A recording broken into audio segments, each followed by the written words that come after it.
Myself, Dr. Rajni Bala, Professor Pharmaceutics, Chitkara College of Pharmacy, Chitkara University, Punjab. Topic of my lecture is microencapsulation.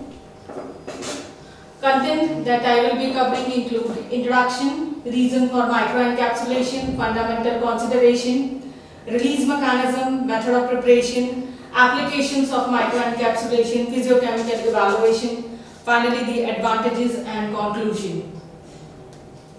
First of all, definition. Microencapsulation, as it is being seen, it is being defined as the process of encapsulating the solid, liquid or even the gases by means of the coating material to form particle in the size range of 1 to several hundred microns. So microencapsulation is a process by which solid, liquid or even gases may be enclosed in microscopic particles by formation of thin coating of wall material around the substance. So here you can see the microencapsulation. This is being core material and it is being encapsulated by different layers, layer number 1 and layer number 2. So this is how the microencapsulation it is being defined. As a process, it is a well-designed controlled drug delivery system, can overcome various problems which are associated with conventional drug delivery system or conventional therapy. It can also enhance the therapeutic efficacy of a given drug. To obtain maximum therapeutic efficacy, drug is to be delivered to the targeted tissue in an optimum amount, in right period of time and thereby causing little toxicity with minimum side effects. One such approach is using microspheres as a carrier for drugs. Microspheres are characteristically free-flowing powders consisting of proteins or synthetic polymers which are biodegradable in nature, particle size less than 200 microns. This is how you can see the microspheres. This is the another picture of microspheres, formulated microspheres. Here you can differentiate between the red RBCs. Red ones are RBCs and the purple colored ones are the microspheres. Then, reason for microencapsulation. Meanwhile, microencapsulation it has been performed. There are numbers of reasons for carrying out the microencapsulation. The number one, it is the isolation of core from its surrounding. That is the isolation of the core material or the drug from that of the surrounding. Say for example, it protects the material from the various atmospheric conditions, say from light, from oxygen, and thereby improves the stability of the material. So isolation of core from its surrounding, as in isolating vitamins from deteriorating effect of the oxygen. A good example. Then retarding evaporation of the volatile core. Apart from this, improving the handling characteristics of a sticky material. By carrying out the microencapsulation, you can do this. Apart from this, it can also be done in order to isolate a reactive core material from chemical attack. So you can use microencapsulation technique in order to improve the chemical stability of a drug substance. Apart from this, if a release rate needs to be modified for the controlled release of the drug. Apart from this, it can also be used for masking the bad taste or odor of the core material. Apart from this, it can also be used for the safe handling of the toxic material. Apart from this, it can to get the targeted release of the drug. So this is about the various reasons for carrying out the microencapsulation. Then coming to that of the various fundamental consideration keys required for the microencapsulation process. In this case, the number one, it is the nature of the core material, that is the nature of the drug substance which is need to be encapsulated, which is need to be coated. And secondly, the nature of the coating material. Apart from this, stability and the release characteristics of the coated material also need to be assessed. The microencapsulation method adopted for carrying out the process. So these are the fundamental considerations. Then, core material. Core material, as the name indicates, the material that is need to be coated. core material is defined as the specific material to be coated. Core material, it can be liquid, it can be solid in nature. Composition of core material can be varied, as the liquid core can include dispersed or the dissolved material.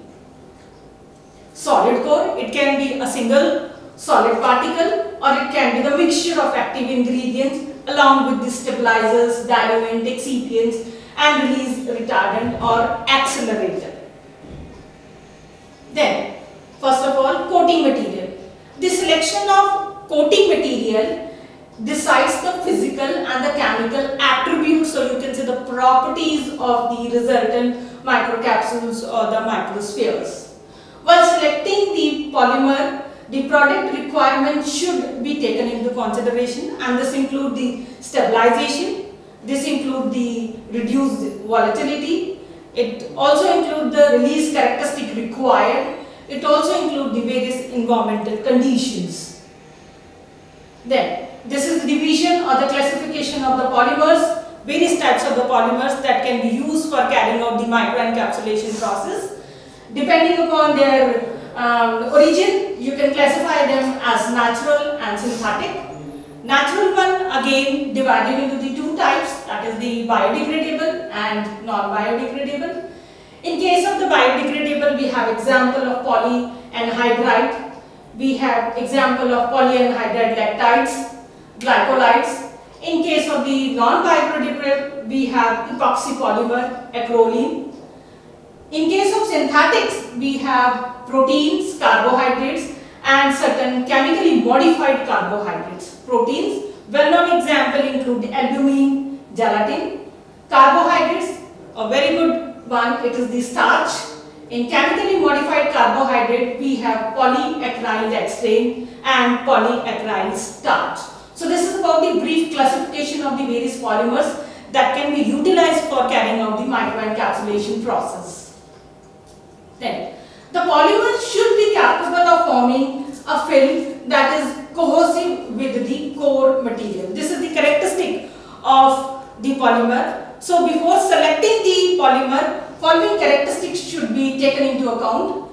The number one, as I have told you, the polymer should be capable of forming a thin film that is cohesive with the core material.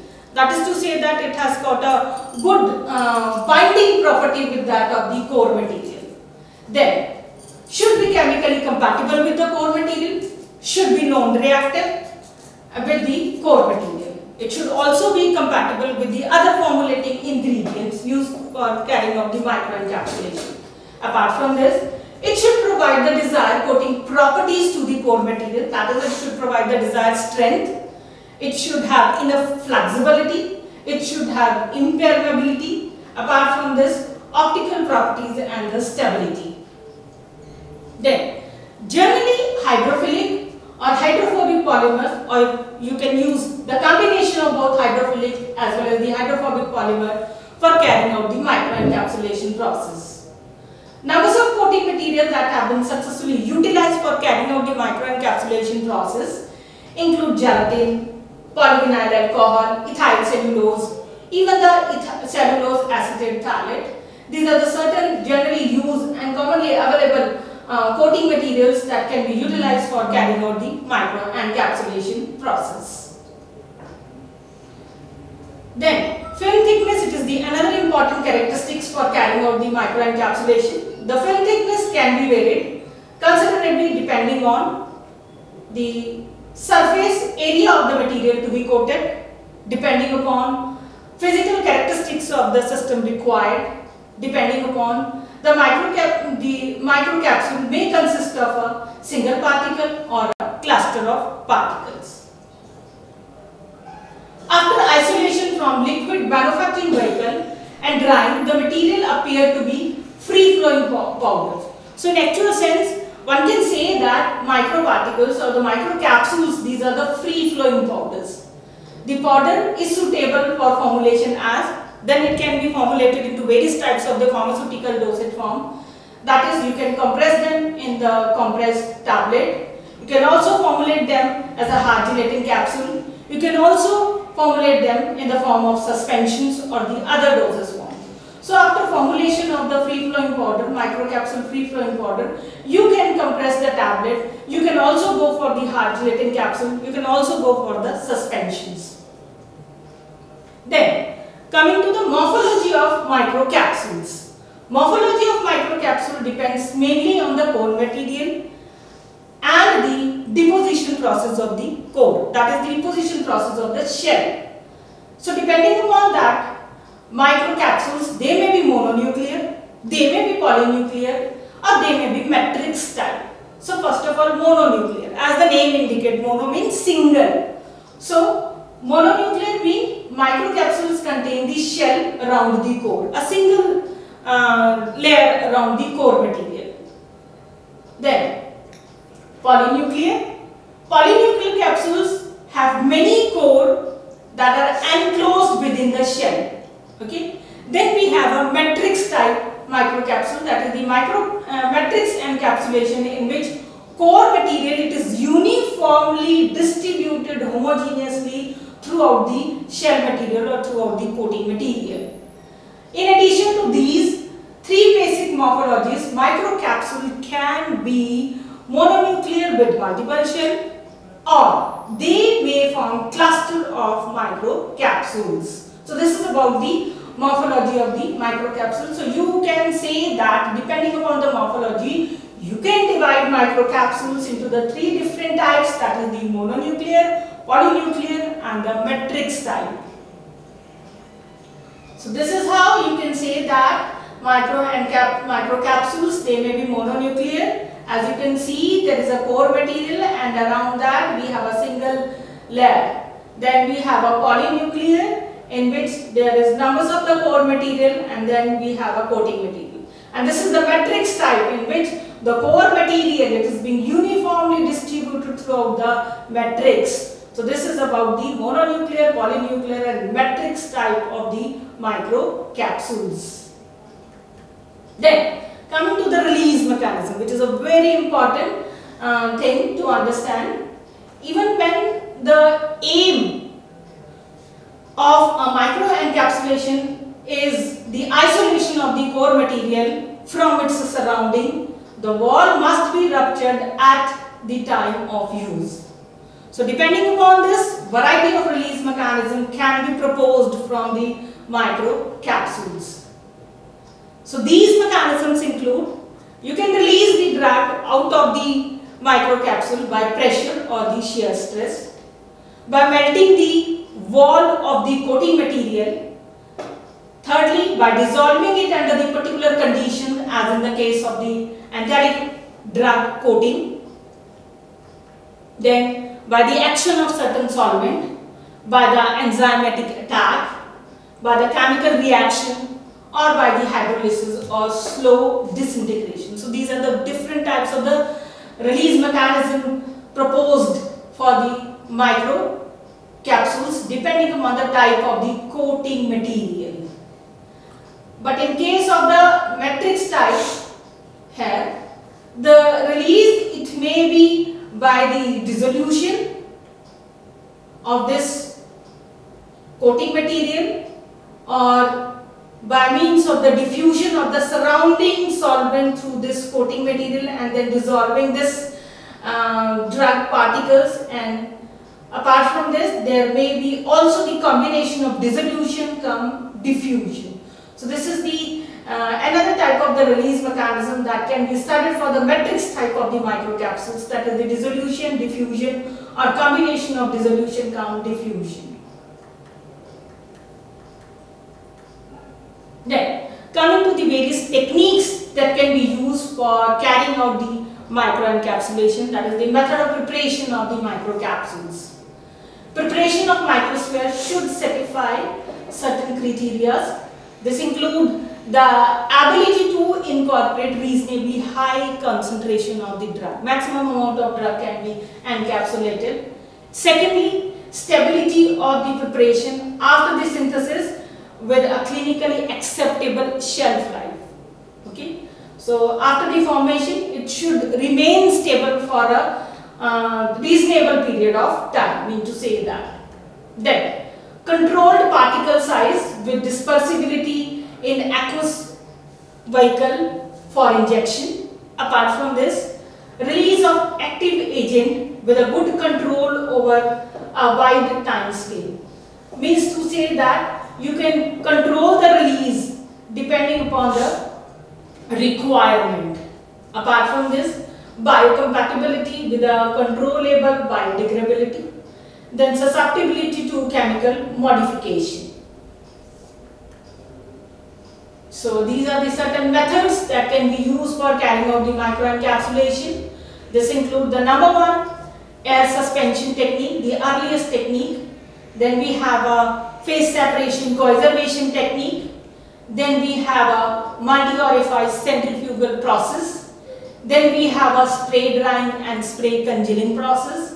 Then we have a conventional pan coating method that can be used even over the laboratory scale for carrying out the microencapsulation technique. Then solvent evaporation technique, a good technique. Then electrostatic deposition, then vacuum deposition and polymerization. Interfacial, more specifically you can call it as a interfacial polymerization technique.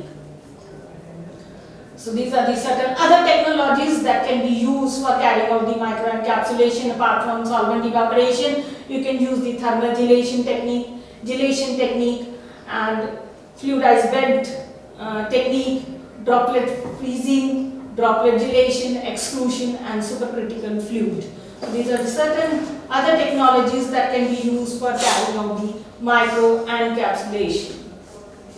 Then these are the different types of the microencapsulation process that can be used for depending upon the core material we have. Supposing you have a solid type of the core material with you and you want to carry out the microencapsulation process. For this air suspension technique, it is a suitable technique and it can produce the particle size within the particle range approximately 35 to that of the 5000 micrometer.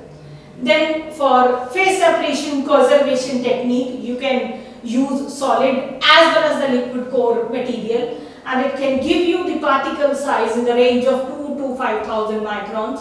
Then multi-orifice centrifugal technique, again it is being adapted to both solid as well as the liquid core material with the particle size approximately within the size range of 1 to 5000. Then pan coating, it is being specifically utilized for carrying out the microencapsulation if you have a solid core material, and it can be used for to give the particle size approximately in the size range of 600 to 5000 micrometer. Then similarly we have a spray drying, spray congealing, can be used for both solid as well as the liquid core material and the size range is 600 micrometer. Solvent evaporation technique again can be used for solid as well as the liquid type of the core material and it can be used for the size range between 5 to that of the 5000 micrometer. So this is about the different types of the microencapsulation that can be used for different types of the core material we have. Then depending upon the nature, you can also classify microencapsulation process as a chemical process, as a physiochemical process, as a physio-mechanical process. In case of the chemical process, we have a good example of interfacial polymerization technique. We have in situ polymerization, we have polycondensation, and in case of the physiochemical process, we have a good example of phase separation conservation technique, sol gel encapsulation. Even nowadays, supercritical assisted microencapsulation technique being also used.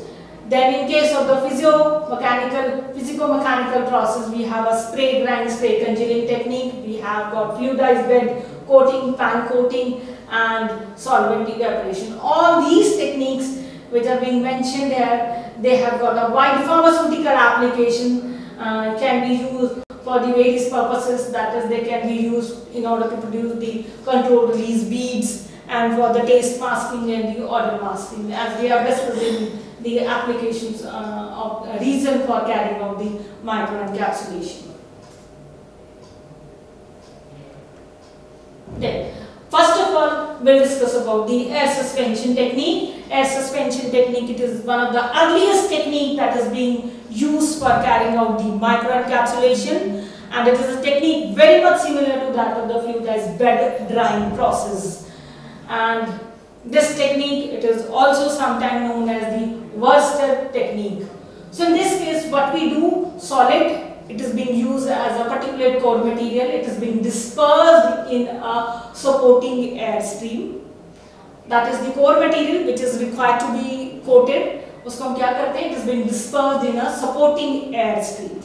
Then the coating material, it is being in the form of the solution, it is being sprayed on the air suspended particle. Coating solution, it is being sprayed over the air suspended particles. And within the coating chamber, particles are suspended on an upward moving air stream. So this is the process how the air suspension technique being carried out. Once again, in case of the air suspension technique, the solid core material, it is being taken into the coating chamber, it is being suspended in upward moving air stream, and over the suspended particle, coating material in the form of the solution, it is being continuously applied until a desired thickness of the coating being achieved.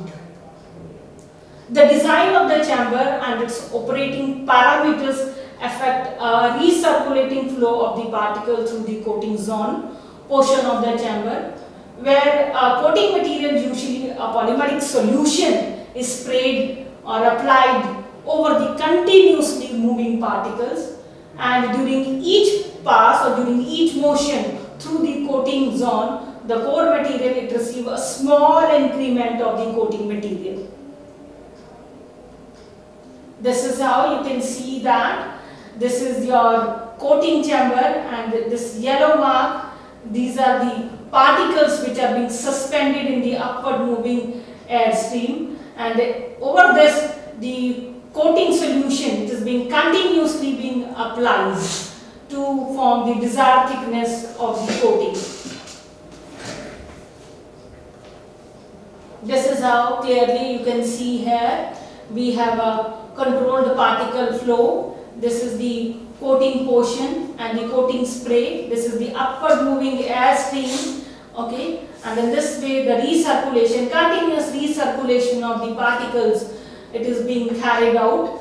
Okay, and the solution, it is being sprayed until a desired thickness it is being obtained.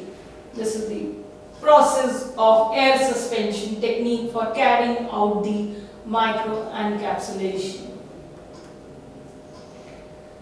The cyclic process, it is being repeated, as I have told you, perhaps several hundred times during the process, depending upon what is the purpose of microencapsulation, the coating thickness required, until the core particles are thoroughly encapsulated. The supporting air stream also serves as a drying the product while it is being encapsulated. So supporting air stream can also be used for drying the microparticles, encapsulated microparticles. So simultaneously, along with that of the coating, drying take place, and ultimately you will get free flowing particles, microparticles.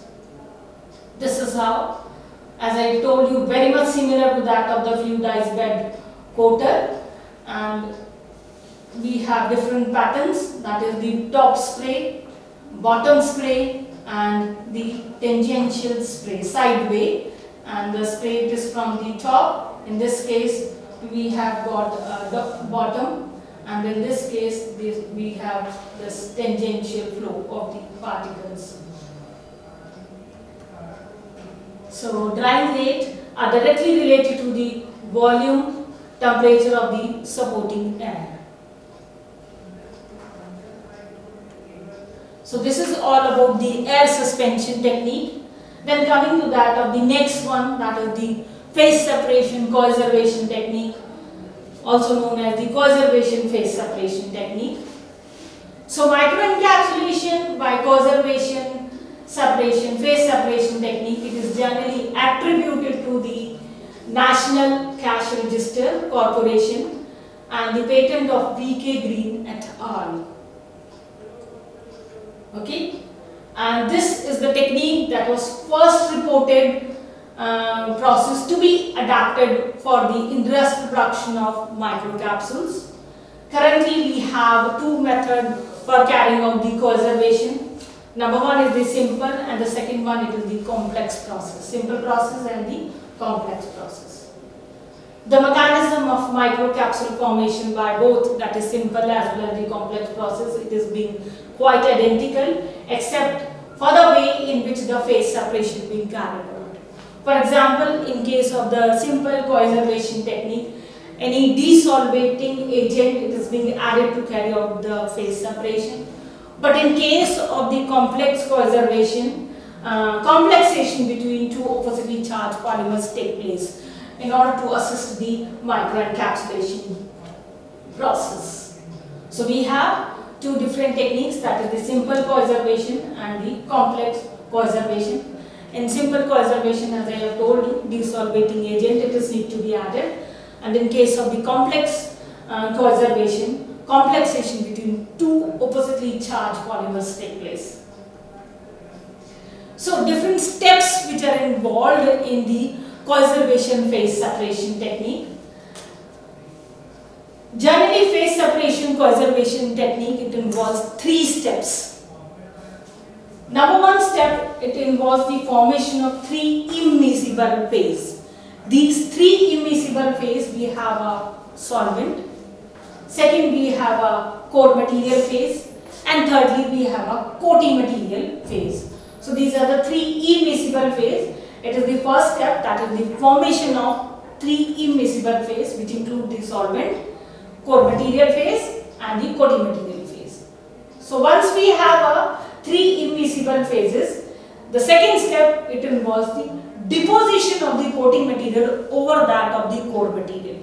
Core material के ऊपर coating material की deposition.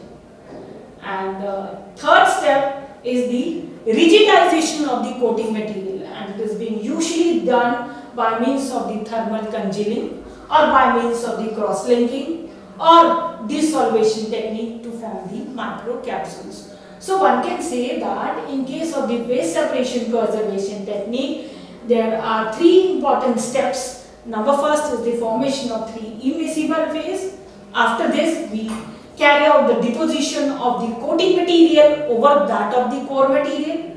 Then uske baad we have rigidization of this coating material over that of the core material, and this is being done by means of the thermal congealing, by means of the cross-linking or by means of the desolvation technique in order to get the microcapsules.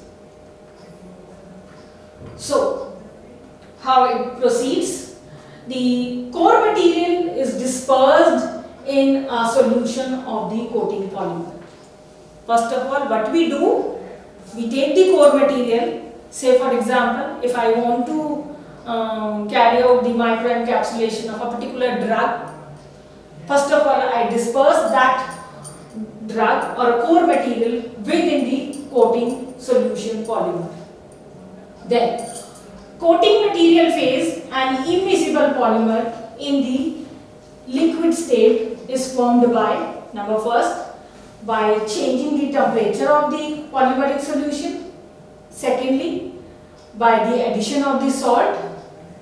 A very good example of this, it is the sodium sulfate solution being added to the gelatin solution. Here the gelatin, it is the coating material in the vitamin encapsulation. So here we are using gelatin solution as a coating solution or a coating material phase, and vitamin it is being used as a core material, and we are adding sodium sulfate solution as a salt.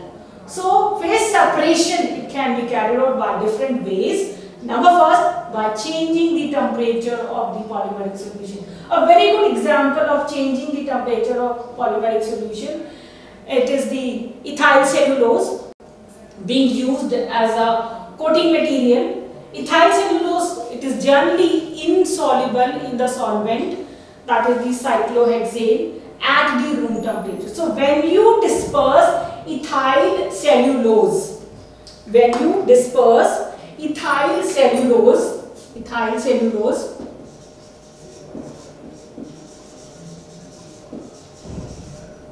into the cyclohexane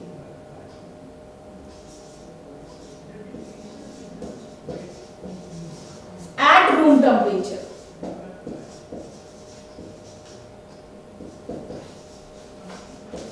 Okay? So ethyl cellulose generally at room temperature it is insoluble in the cyclohexane. But when we increase the temperature it is being increased. What happened? A clear solution of ethyl cellulose in the cyclohexane it is being formed.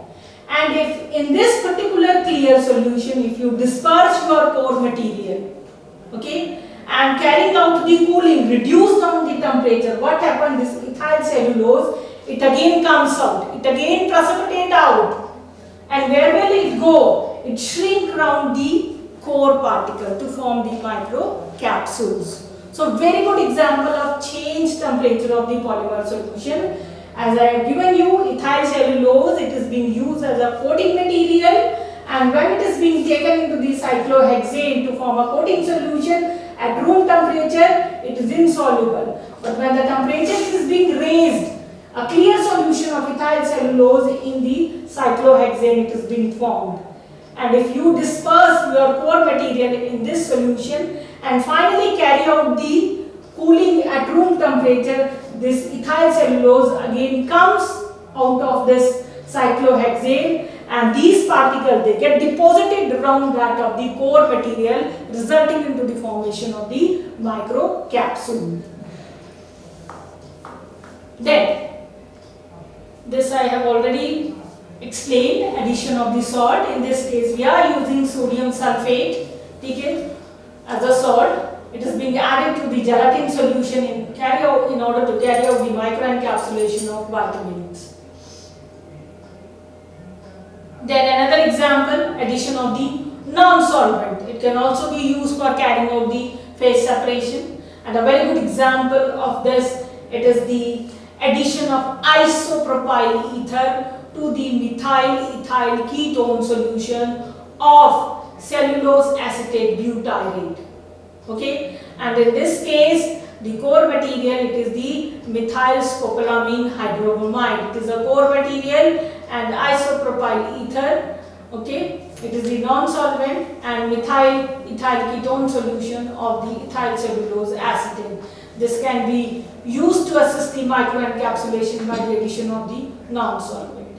Apart from this, addition of incompatible polymer to the polymeric solution, it is the another example, and a very good example of this, it is the addition of the polybutadiene to a solution of ethyl cellulose. Again, it is a coating material in a toluene, and here the methylene blue, it is being used as a core material. So incompatible, two incompatible polymers are being used, that is the polybutadiene and ethyl cellulose in toluene. Then microencapsulation, it can also be assisted by polymer-polymer interaction. Here the very good example, it is the interaction between the gum arabic and the gelatin at their isoelectric point. So these are the various ways of carrying out the phase separation and to induce the microencapsulation by the process of phase separation coagulation technique. Then after this we have got a second step which includes the deposition of the liquid polymeric solution upon the core material, and finally the prepared microcapsules, these are being stabilized by the addition of cross-linking agent or by the desolvation or thermal treatment. Cross-linking is nothing but it is the formation of chemical link between the molecular chains to form a three-dimensional network of connected molecules. So this is how you can see that the first step in this, the core material, it is dispersed in solution of shell polymer or the coating polymer. In the second step, there is a separation of coacervates from the solution, and in the third step, that is the step number C, coating of core material over the micro droplets of coacervate take place, And finally, the step B, where the coalescence of the conservate to form a continuous shell around that of the core material take place, resulting into the formation of the microcapsules. These are the steps which are being which clearly explain the process of microencapsulation through the phase separation conservation technique. Here you can see example. This is the gelatin solution.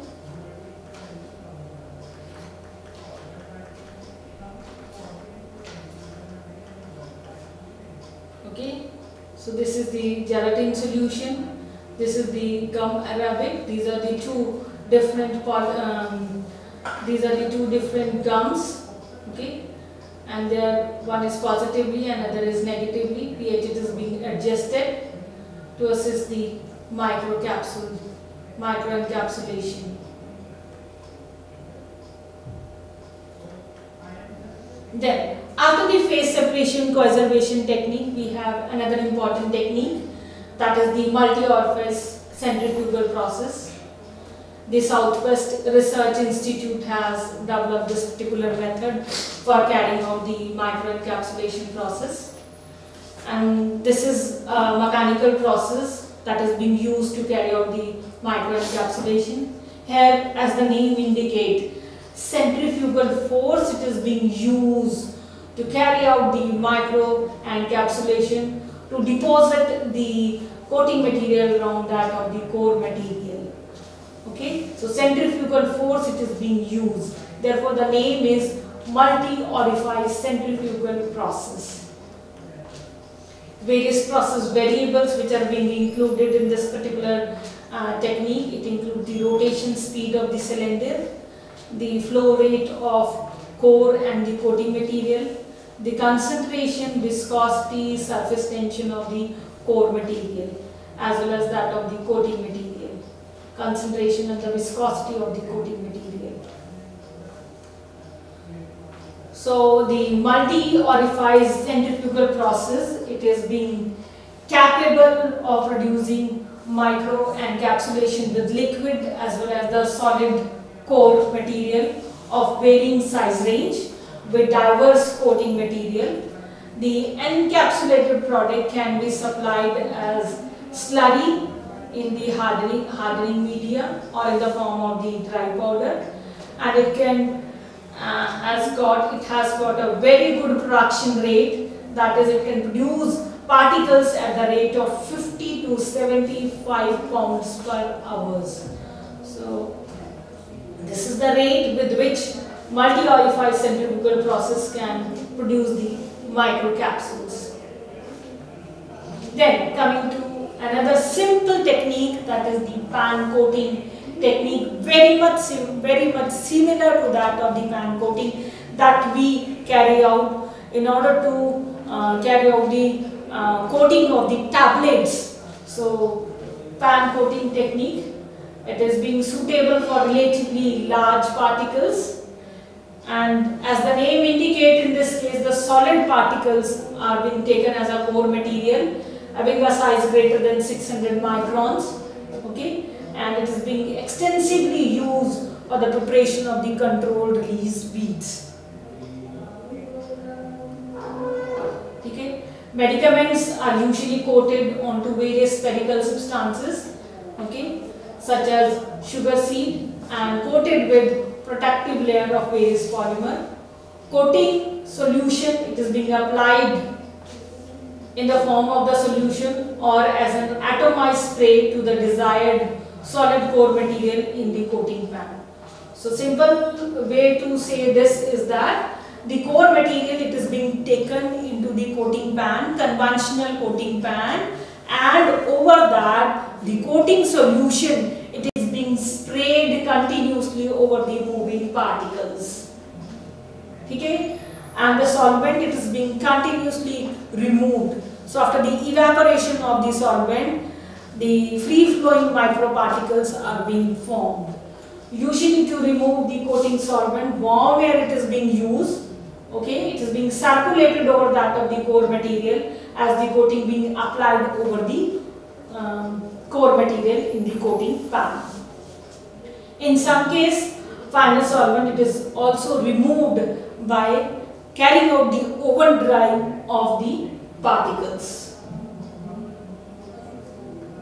So this is how the pan coating it is being carried out. So particles, they are being taken into the conventional coating pan, they are being continuously moving, and over this continuously moving particle, the coating solution it is being sprayed, and simultaneously hot air it is also being applied, which assists the removal of the solvent and finally the drying of the particles. This is how you can carry out the microencapsulation in conventional coating pan. Then coming to another simple technique which is known as the spray drying and spray congealing. Both spray drying as well as the spray congealing process involve dispersing of core material. Core material is being taken and it is being dispersed in the liquefied coating solution or coating substance, or sprayed or introduced in the coating mixture onto a core material. And finally, the solidification of the coating material is being carried out. And it is in this particular step, that is the solidification, both the process spray drying and the spray congealing differ. Initially, they are same, that is initially both involve dispersing of core material in a liquefied coating substance, and in the second step where the solidification of the coating material it is being carried out, it is being different for both the processes, that is for the spray drying and the spray congealing. So the principal difference between the two methods is the mean by which the coating solidification being carried out, that is accomplished. Okay, so coating solidification, particularly in case of the spray drying, it is being carried out by rapid evaporation of the solvent in which the coating material is dissolved. So spray drying में क्या होता है, हम क्या करते हैं, solvent को evaporate करते हैं जिसके अंदर आपने कोटिंग मटेरियल को डिसॉल्व किया हुआ है.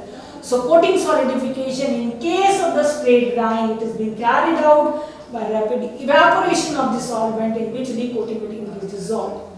But in case of the spray congealing, coating solidification, it is being carried out by thermal congealing a molten coating material, or by solidifying the dissolved coating by introducing the coating core material mixture into a non-solvent. So this is the way how the solidification it is being carried out in the spray congealing. So in case of the spray congealing, you can accomplish the solidification of the coating polymer either by thermal congealing or by solidifying the dissolved coating by introducing it into a non-solvent. So this is how the two processes, spray drying and spray congealing, differ from one another. So the removal of the non-solvent or the solvent from the coated product is then accomplished by the sorption extraction or evaporation technique. Okay? Then certain advantages associated with that of the spray drying. Microencapsulation by spray drying, it is a low cost commercial process, economical, mostly used for the encapsulation of the fragrance, for the encapsulation of oils, for the encapsulation of flavors. Core material, it is being dispersed in a polymer solution and sprayed into the hot chamber. The shell material solidify onto the core particle as the solvent evaporates, so that the microencapsulation it is being assisted, and microcapsules that are being obtained are of the polynuclear or the matrix type. Very much important. So the microcapsules which are being produced by means of the spray drying technique, they may be polynuclear or they may be matrix type. Then spray congealing on the other hand can be done by the spray drying equipment, where the protective coating will be applied as a melt. Core material is dispersed in a coating material melt rather than a coating solution only. And finally, the coating solidification, it is accomplished by spraying this hot mixture in a cool air stream. Okay. Waxes, fatty acids, alcohols, polymers, which are the solid at room temperature but melt at reasonable temperature, are applicable to spray congealing. So they can be very well adapted to but this particular technique, that is the spray congealing. Waxes, fatty acids and alcohols and polymers. So this is the conventional spray dryer that can be used for the spray drying. So process of microencapsulation by the spray drying technique, you can see. So this is a drying chamber. These are the core materials, and after the microencapsulation, this is the outlet for the microcapsules. From here the hot air is being applied for the solvent evaporation. Okay. So this is the schematic illustration of the process of microencapsulation by the spray drying technique. This is the another way commercially how this process takes place.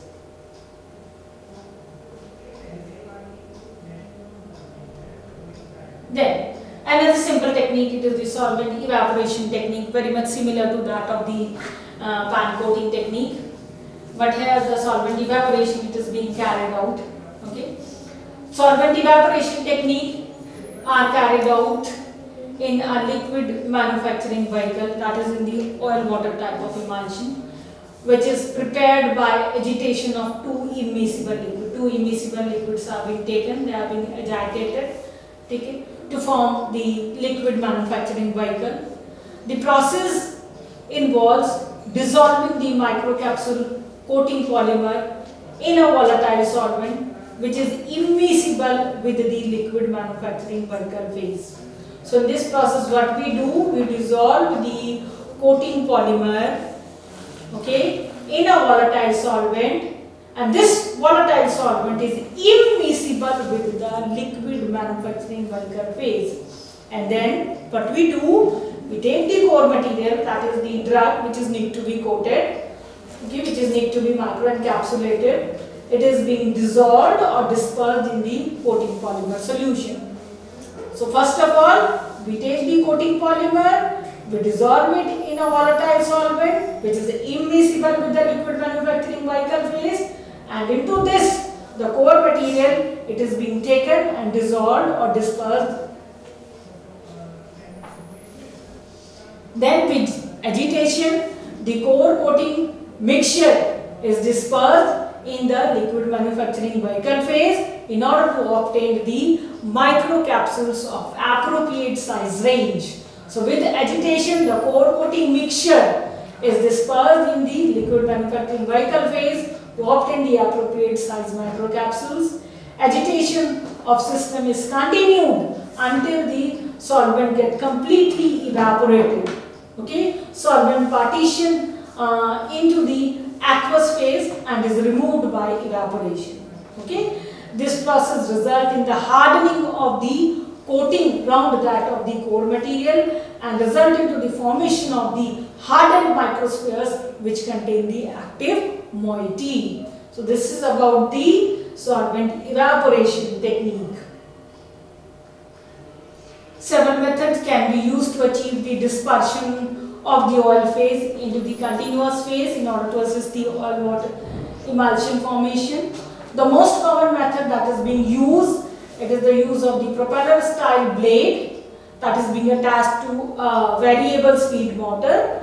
Then various process variables which are need to be included in this particular method include the method of forming dispersion. Secondly, rate of evaporation of the solvent for the coating polymer, then the temperature cycle and the rate of agitation. These are the various process variables which are known to affect the formation of the microcapsules by the solvent evaporation technique.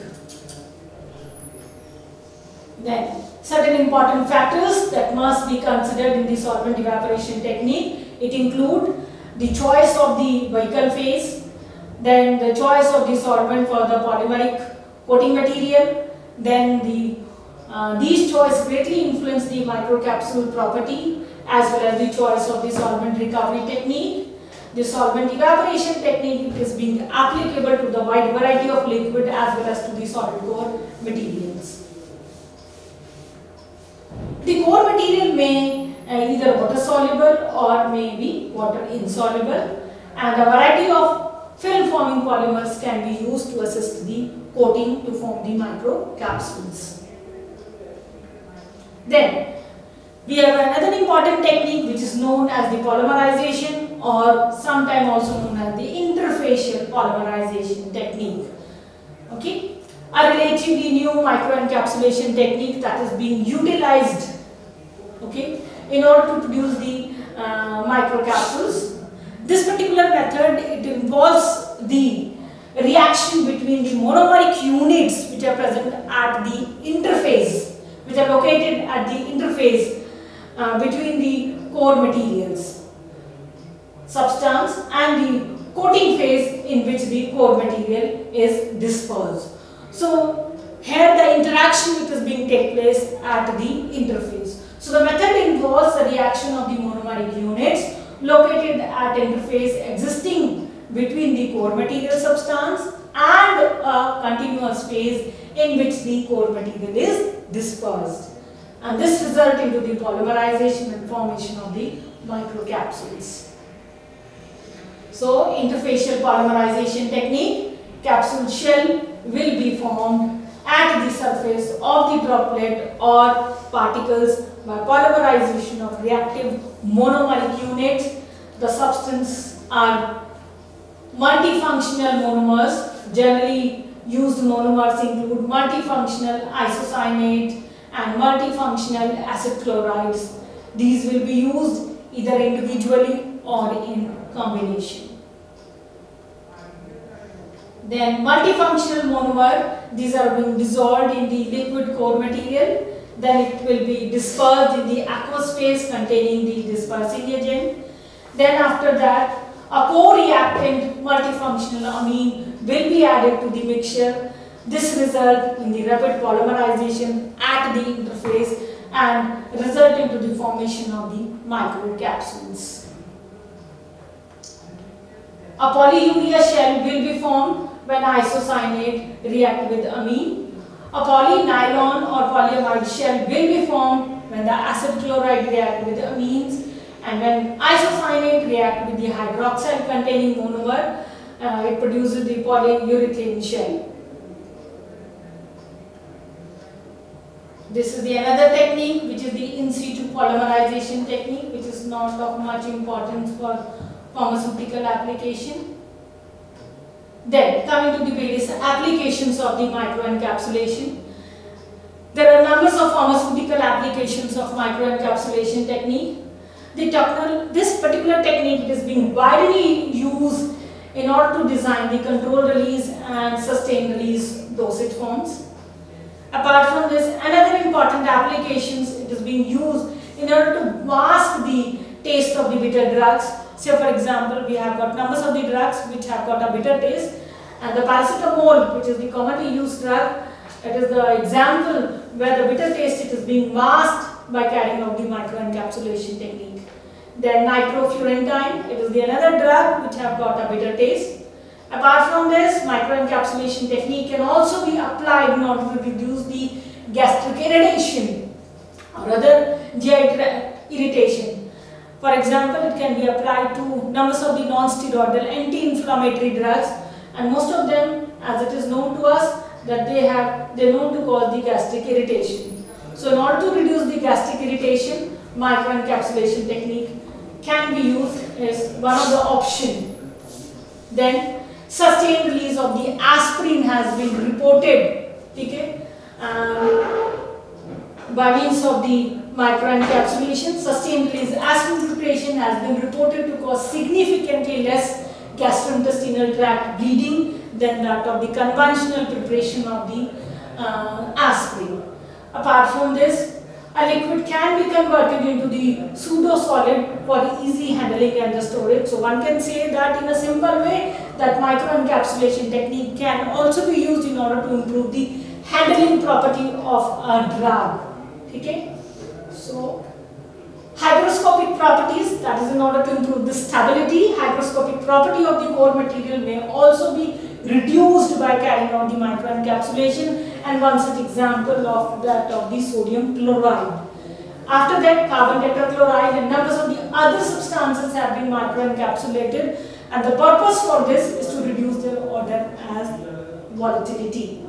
Then microencapsulation has been also employed in order to improve the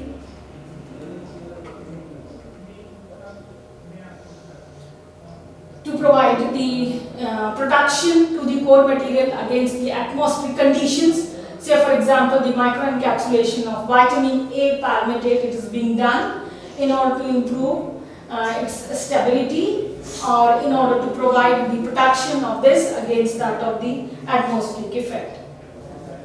Then microencapsulation can also be done in order to carry out the separation of the two incompatible substances.